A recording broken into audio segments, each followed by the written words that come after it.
Salam əziz şagirdlər və müdavimlər. Bugünkü mövzumuz Cəlil Məmməd Quluzadənin Qurbanəli bəy əsəri olacaq. Gəlin əsərin birbaşa forma xüsusiyyətlərindən başlayaq. Əsərimiz epik növdə hekayə janrındadır və hekayənin novella formasında yazılıb.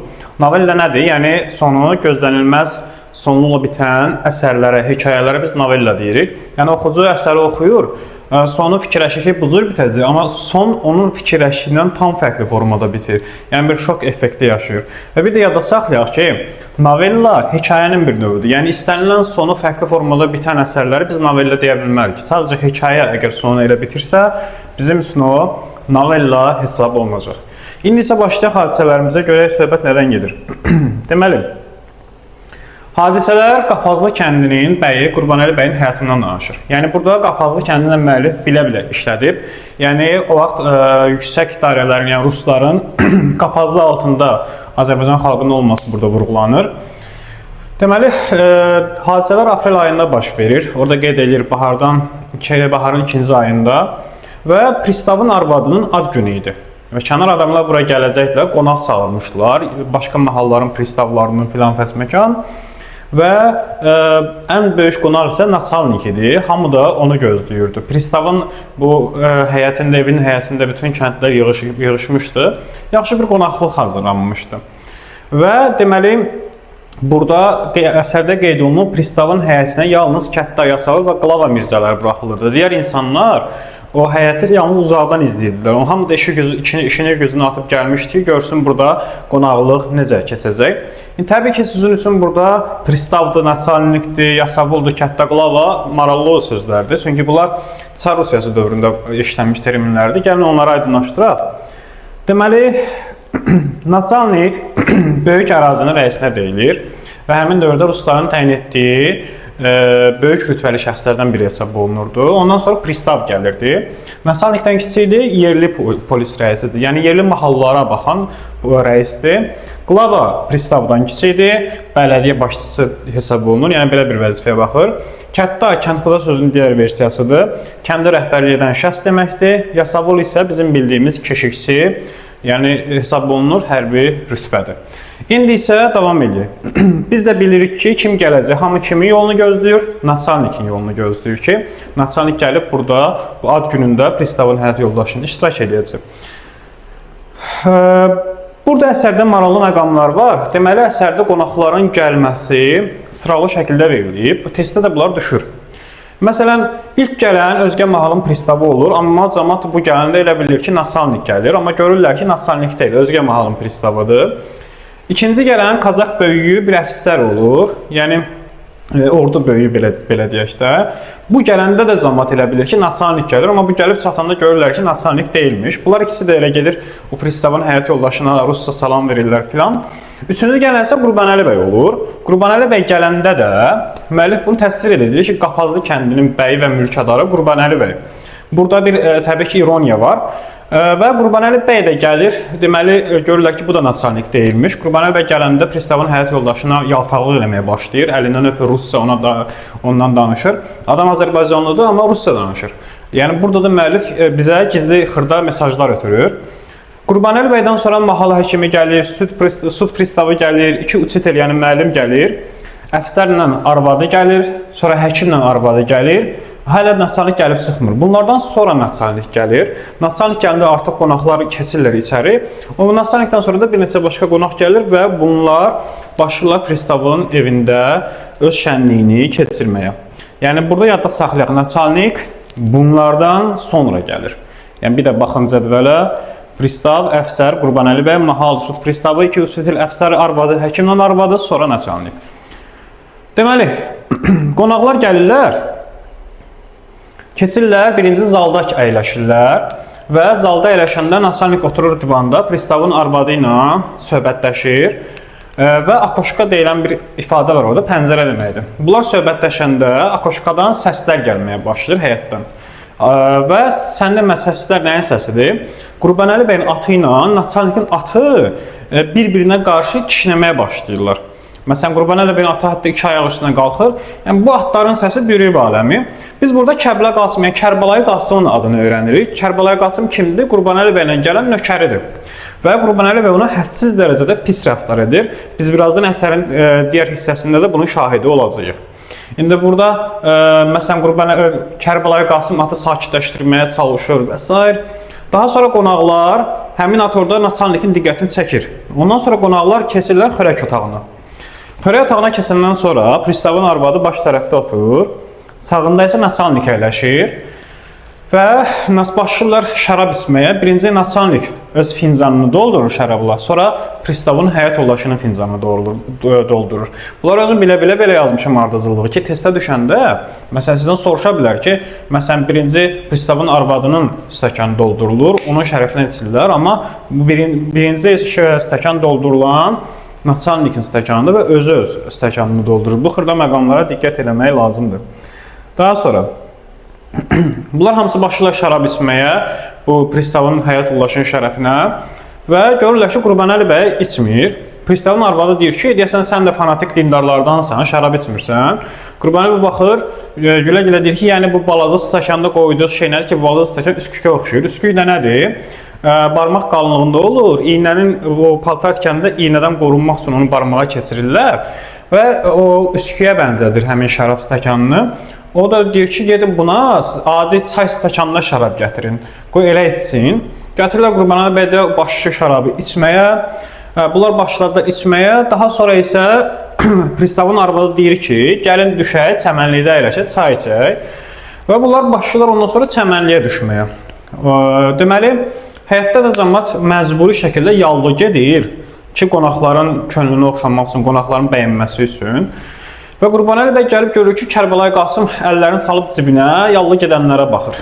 Gəlib buna başır söyüş-söyüş deyir ki, sən də get qoşul yallı gedənlərə, niyə qoşulmursan? Sonra başır özü də yallı gedənlərə qoşulmağa və bunlar başlayırlar bir yerdə yallı getməyə. Yallı gedəndən sonra Qurbanəli bəy yenə də şərab içməyə başlayır, çaxır içir. Sonra gəlir, Kərbəlayı Qasımı təklif edir, çağır. Kərbəlayı Qasımın fağırın biridir, özü də müsəlman olduğu üçün şərab içmir. Görür ki, Kərbəlayı Qasım şərab içmir, o başlayır şərabın yarısını onun üstünə tökməyə. Sonra gəlir naçalnikin yanına, deyir ki, mənim bu xidmətçim Kərbəlayı Qasım bir qeyrətdir. Yəni şərab içmir, özü sərxoş olduğu üçün belədir. Naçalnikin fikrinə görə isə Kərbəlayı Qasım avamdır, qanmır bu məsələləri, ona görə şərab içmir. Yəni burada obrazlarımızın fikirləri bizim üçün önəmlidir, testə düşən məqam kimi hesab oluna bilər. Deməli, zurnanın səsi çalınır, orada insanlar əylənirlər. Pristavlardan birinin arvadı, yəni həyat yoldaşı, zurnanın səsi narahat olmağa başlayır. Və burada başlayırlar zurnanın səsini azaltmağa, Qurbanəli bəyin təkidini yenə də artırırlar. Çünki Qurbanəli keflidir də burada. Sonra Qurbanəli bəyin əmri ilə Uzundərə havası çalmaları tapşırılır. Qurbanəli bəy oynamağa başlayır. Sonra yenə onun atından söhbət düşür. Naçalnik gəlir, atın yerişini görmək istəyir. Qurbanəli bəy də orada da qeyd edilmişdi. Əvvəldə qeyd edilmişdi, atının 4 yaşı var idi və çox qəşəng at idi. Həqiqətən tərifə layiq bir at idi. Və başlayır atı çapmağa. Hətta orada gedir, məsələn, bir neçə dəqiqə gözdən itir. Gələndə belə xanımlar qorxmağa başlayırlar, atırlar o tərəfə, at onların üstünə gələndə. Və naçalnik onun atını orada bəyənir. Nəysə, bunlar belə əylənirlər, axşam vaxtı gəlir, keçirlər otağa, kart oynamağa başlayırlar. Kart oynayandan sonra da saat 11-də şam yeməyi vaxtı gəlir, keçirlər şam yeməyini yesinlər.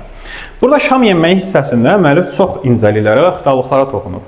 Məsələn, Qurbanəli bəyə göstərilən hörmət hansı səviyyədədir, biz burada şahid ola bilərik. Deməli, şam yeməyində başlayırlar şərəfə içməyə. Naçalnik birinci öz stəkanını doldurur və başlayır sağlıq verməyə. Birinci sağlıq pristavın arvadına verir.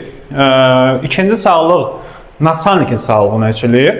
Pristavın arvadına da sağlıq veriləndə Qurbanəli bəy başlayır kimin adı çəkildirsə sağlıqda hamısına yaltaqlıq eləməyə. Burada da pristava arvadına yaltaqlıq edir, onun həyat yoldaşına yaltaqlıq eləyir. Hətta orada deyir ki, məsələn mənim əvvəl başqa bir pristav var idi bu pristavın yerinə, yəni sənin həyat yoldaşından başqa. O mənə bir tula bağışlamışdı. Yada saxlayaq ki, bu tulanı bağışlayan bu pristav deyil, yəni həyat yoldaşının ad günü olan pristav deyil, ondan qabaqki pristav idi. Nasalnikin sağlığına içiləndə Nasalniki tərifləyir. Üçüncü, qoşun əfsəri Nikolay Pasleviçin və onun arvadının şərəfinə içilir. Bunları da yaltaqlanmağa başlayır. Bunları da tərifləməyə başlayır Qurbanəli bəy. Və maraqlı məqam burasındadır ki, hamının sağlığına içiləndən sonra məclisdəki ən son dəyərli insan Qurbanəli bəydir və ən sonda onun sağlığına içilir. Və Qurbanəli bəy onun sağlığına içilən o qədər xoşbəxt olur ki, yəni sərxoşdur həm də, özünü itirir və başlayır onlara söz verməyə. Deyir ki, mən bu, necə deyərlər, mənə göstərdiyi ehtiramın altından çıxa bilmərəm, sabah hamınızı evimə qonaq çağırıram. Yəni adam elə bir ki, görün nə qədər yaltaqdır, nə qədər əzilib onların qabağında. Sonunda bunun şərəfini istəndə bunu böyük bir şey hesab eləyir. Deməli, burada qonaqlardan biri də Qurbanəli bəyə deyir ki, əgər biz gəlsək, gələcəyimiz təqdirdə bizə müsəlman aşı verəcəksənmi? Müsəlman aşı da bildiyimiz kimi Azərbaycan xalqının adətlərindən biridir də bu yemək. Qurbanəli bəy də burada həvəsə gəlir, deyir ki, təbii ki verərəm. Hətta mənim aşpazım Aşpaz Əli çox qəşəng aş bişirir. Ona görə də hətta Kərbəlayı Qasım yatmışdı həmin gecə. Əmr edir ki, onu çağırın. Ondan da soruşub dəqiqləşdirək, görün, həqiqətən də mənim aşpazım qəşəng aş bişirir. Sərxoş olduğu üçün təbii ki, belə danışır. Çağırırlar Kərbəlayı Qasımı, ondan soruşur ki, Aşpaz Əli qəşəng aş bişirir. O da deyir ki, hə, qəşəng aş bişirir. Gördünüz, qəşəng aş bişirir. Beləliklə, hamısını sabah öz evinə aş yeməyə qonaq çağırır. Burada testə düşən məqam nə ola bilər? Məsələn, bu aş verilməyi pristavın arvadı və nasalnik demir, qonaqlardan biridir. Buna diqqət yetirmək lazımdır. Daha sonra onlar gecənin bir aləmində Kərbəlayı Qasım öz yabısına Qurbanəli bəy atına minir, evə qayıdırlar. Və onlar evə qayıdanda darvazanı Əli açır. Yol boyda Qurbanəli bəy Kərbəlayı Qasıma deyir ki, bu xəncəri sənin qarnına soxaram. Bunu Əliyə də deyir. Hətta onların qarşısına çıxan Qarabaşa xidmətçisinə, yəni Gülpəriyə də bu sözü deyir. Ondan sonra gəlir, görür ki, arvadı yatıb. Arvadına da bu sözü deyir, amma arvadı reaksiya vermir. Uzanıb Qurbanəli bəy də səkmələrini çıxarıb yatır. Nəysə səhər olur. Bunu həyat yoldaşı oyanır, görür ki, Qurbanəli bəy yatıb. Çıxır çölə, indi qadındır da. Həmin dövrdə özü də qadınlar biraz saf idi və gəlir Kərbəlayı Qasımdan soruşur ki, Kərbəlayı Qasım, o tədbirdə kişilərlə qadınlar bir yerdə mi oturmuşdular və sənin ağan qadınlarla çoxmu danışdı? Kərbəlayı Qasım da indi çox ətraflı hisslə danışmırsa da qısa suallar verir, yox deyir, hə deyir və s. Və deməli, Qurbanəli bəyin həyat yoldaşı Aşpaz Əliyə 16 qəpik verir ki, getsin, ət alsın, bugün bozbaş bişirəcək. Xəbərləri yoxdur da, yəni hətta Kərbəlayı Qasımın da xəbəri yoxdur ki, bugün bizə qonaqlar gəlməlidir. Qurbanəli bəy onu sərxoş ikən deyib onlara və evə də xəbər verməyib. Nəysə, bu həyətdəkilər başlayırlar, tut ağacı var həyətdə, o tut ağacına tut yeməyə və hətta Aşpaz Əli dırmaşır tut ağacına və iki tut silkələsin. Biraz da yuxarı çıxandan sonra görür ki, Hacı Heydər dəyirmanı tərəfdən bir dəstə atılıb kəndə tərəf gəlir. İndi bunu dəqiqləşdirmək üçün Kərbəlayı Qasım da çıxır aşpazxananın damına. Bax, aşpazxananın damına çıxan kimdir? Kərbəlayı Qasımdır. Çıxır aşpazxananın damına, görür ki, mərəzənin yanından bu qonaqlar daha çox yaxınlaşırlar və bunlar dünənki qonaqlardır. Qadınlı kişili ata minib gəlirlər. Nəsə, bunlar bunu xanıma deyirlər, xanım qaçır Qurbanəli bəy oyatmağa. Qurbanəli bəy oyanır, bunu eşidəndə həyəcanlanır. Yaddan düşür, axı dünən söz verib. Deyir ki, deyin ki, ağa evdə yoxdur. Özü də qaçır, harada gizlənir? Atların, yəni tövlədə atları bağlıdır. O atların axuruna girir, gizlənir. Yəni atların yem yediyi yer olur, ora girib gizlənir, özünü də bükür parçaya. Qonaqlar gəlirlər, soruşurlar, xidmətçi onlara deyir ki, ağa evdə yoxdur. Deyirlər, nətər evdə yoxdur? Biz bizə demişdik, gələrsiz. Hara gedib? Deyirlər, bilmirik. O zaman qonaqlar getmək istəyəndə həmin qonaqlardan, xanımlardan biri su istəyir. Və gedirlər ona su gətirməyə. Orada nasalnik də ağlına gəlir ki, bəs ağa, sizin ağanız bizə dünən demişdi ki, mənim daha yaxşı bir atım var. O 4 yaşlı atdan da daha yaxşı. O tövlədədirmi? Kərbəlayı Qasım deyir ki, bəli, tövlədədir. Deyir, onda baxaq da ona. Gedirlər tövləyə həmin ata baxmağa. Mal həkimi və s. yəni bir neçə qonaq. Gəlib bu həmin atın dişlərinə baxmaq istəyir nasalnik yaşını müəyyən eləmək üçün. Yaxınlaşanda axurda o parçaya bükülmüş bir şəkil qorxur, geri çəkilir. Bəzi baxanda görürlər ki, Qurbanəli bəymiş bu. Nasalnik belə çəpik çala-çala gülümsüzür, deyir, hə, sən də buradaymışsan Rəfiq, yəni dost, sən də buradasan. Deyib gülürlər, valla çıxıb qayıdırlar. Qurbanəli bəy rüsvay olur və əsərin sonu belə gözlənilməz sonla bitdiyi üçün biz buna novella deyirik. Normalda oxucu gözləyir ki, savabla qonaq gələcəklər, qonaqlıq belə elə gedəcək və s. Yəni, burada xırdalıqlara fikir verək. Nəyə fikir vermək lazımdır? Deməli,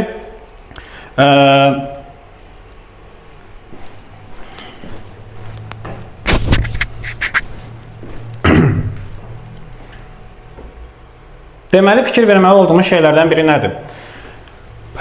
Burada tut ağacından çıxan Aşpaz Əlidir. Aşpazxananın damına çıxan Kərbəlayı Qasımdır və müsəlman aşı veriləcək təqdirdə gələcəklərin qonaqlardan biridir. Bu nə naçalnikdir, nə də pristavın arvadıdır. Daha sonra bu həyətə keçib bu bağda oturub çay içmə təklif edən pristavın həyat yoldaşı idi. Sonra sağlığa içilmə məsələsinin ardıcıllığa fikir vermək lazımdır. Birinci dediyimiz kimi pristavın arvadının sağlığına içirlər, çünki onun ad günüdür. İkinci naçalnikin, digər şəxslərin, axırda Qurbanəli bəyin sağlığına içilir. Sonra Qurbanəli bəyə tulanı bağışlayan bu pristavı deyildi, başqa bir pristav idi. Sonra başqa nəyə fikir vermək lazımdır? Uzundara havasının çalınmasını Qurbanəli bəy istəyir. Sonra naçalnikə görə Qasım avamdır, Qurbanəli bəyə görə isə bir qeyrətdir.